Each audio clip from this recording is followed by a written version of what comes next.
வணக்கம், என்னுடைய பேர் நகோமி. என்னுடைய யூடியூப் சேனலில் நான் உங்களை வரவேற்கிறேன். இன்றைய நாளில் மீன் கறி எப்படி செய்கிறான்னு நான் உங்களுக்கு சொல்லித்தர போகிறேன். மீனுக்கு என்னென்ன தேவை என்பதை குறித்து நாங்கள் இப்போ பார்க்க போகிறோம். 1 கிலோ விளை மீன் எடுத்து வச்சுருக்கிறேன். விளை மீனுக்கு தேவையான பொருட்கள் முதலாவது எண்ணெய் எடுத்து வச்சுருக்கிறேன், பெருஞ்சீரகம், வெந்தயம், உள்ளி உரலில் குத்தி வச்சுருக்கிறேன், தேவையான அளவு தக்காளி பழம், வெங்காயம், பச்சை மிளகாய், அதே போல் தேங்காய் பால் தேவை, தூள், கறித்தூள், மஞ்சள் தூள், உப்புத்தூள், புளி, இவ்வளவும் தேவை ஒரு மீன் கறி வைக்கிறதற்கு. நாங்கள் இப்பொழுது எப்படி வைக்கிறேன்னு சொல்லி பார்ப்போம். இப்போ நான் அடுப்பில் சட்டி வச்சுருக்கிறேன். சட்டி நல்லா சுட்டுட்டுது. இப்போ கறிக்கு தேவையான அளவு எண்ணெய் நான் எடுத்து வச்சுருக்கிறபடியாக முழுக்கையும் இருக்க வர்றேன். எண்ணெய் நல்லா கொதிச்சிட்டுது. இப்போ நான் தேவையான அளவு 1 டீஸ்பூன் வெந்தயம் போடுறேன். இப்போ 1 டீஸ்பூன் பெருஞ்சீரகம் போட்டிருக்கிறேன்.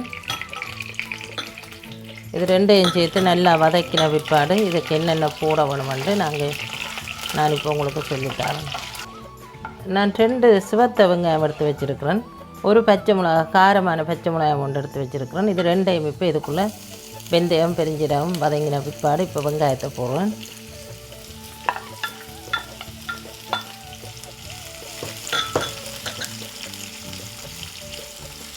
பாருங்கள், இப்படி வதங்கி கொண்டு வருது. பெருஞ்சீரகம், வெந்தயம், பச்சை மிளகாய், வெங்காயம் போட்டிருக்கிறேன்.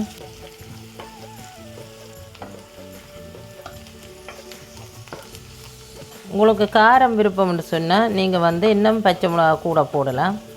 நாங்கள் உரைப்பு குறைவேண்டபடியாக நான் 1 பச்சை மிளகா போட்டிருக்கிறேன். அது நல்ல காரமான பச்சை மிளகா. வெங்காயம் நல்லா வதங்கிட்டு நான் இது 2 சின்ன தக்காளி பழம் வெட்டி வச்சுருந்தேன். இப்போ தக்காளி பழத்தை இதுக்குள்ளே போட்டு நல்லா வதக்குறேன். தக்காளி பழம் நல்ல டேஸ்ட்டாக இருக்கும். நல்லா தக்காளி பழம் வதங்க வேணும். வதங்கினா தான் நல்ல ருசியாக இருக்கும் கறி. இப்போ எல்லோரும் பாருங்க, இப்படி தக்காளி பழமும் வெங்காயம், பெருஞ்சீரகம், வெந்தயம், பச்சை மிளகாய் எல்லாம் வதங்கி இருக்கிறாண்டு.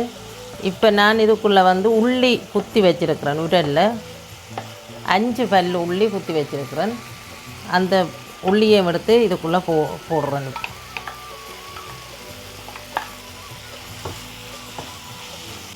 உள்ளி நல்ல எல்லா கறிக்கும் உள்ளி பாவிக்கிறது நல்லா. உள்ளி நல்லா வதங்கட்டும். 1 டீஸ்பூன் உப்பு இப்போ நான் போட போகிறேன். ப்ரௌன் உப்பு பாருங்கள் எல்லோரும். 1 டீஸ்பூன் மஞ்சள் போடுறேன். மீன் கறிக்கு தேவையான அளவு இப்போ நான் உடனே தூளும் போட போகிறேன். தூள் 2 டீஸ்பூன் கறித்தூள், மிளகாத்தூள் 2 போட்டால் உரைப்பு கணக்காக இருக்கும். 1 பச்சை மிளகாயம் போட்டபடியா. இது நல்லா வதக்கிட்டு நான் புளி கரைச்சி வச்சுருக்கிறேன். 1 நெல்லிக்காய் அளவில் புளி. இந்த புளியை நான் இப்போ இதுக்கு விட போகிறேன். நல்ல வத்தல் குழம்பு மாதிரி வரும். நீங்களும் செய்து பாருங்கள் எப்படி இருக்கண்டு. இதுக்கு நான் தேவையான அளவு புளி விட போகிறேன். புளி கரைச்சி வச்சுருக்கிறேன் நெல்லிக்காய் அளவில். முழுக்கையும் இதுக்கு விடுறேன்.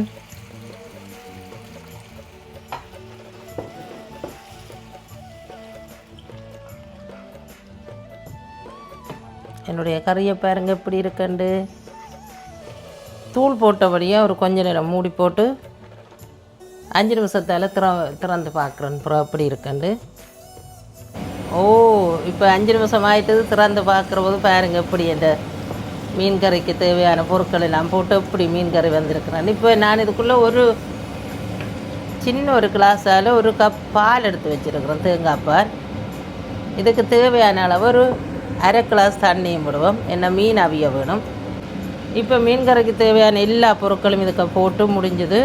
இனி நான் கடைசியாக மீனை போட போகிறேன். எடுத்து வச்சுருக்கிற 1 கிலோ விளை மீன். உங்களுக்கு முதல் சொன்னேன் நான் 1 கிலோ விளை மீன்.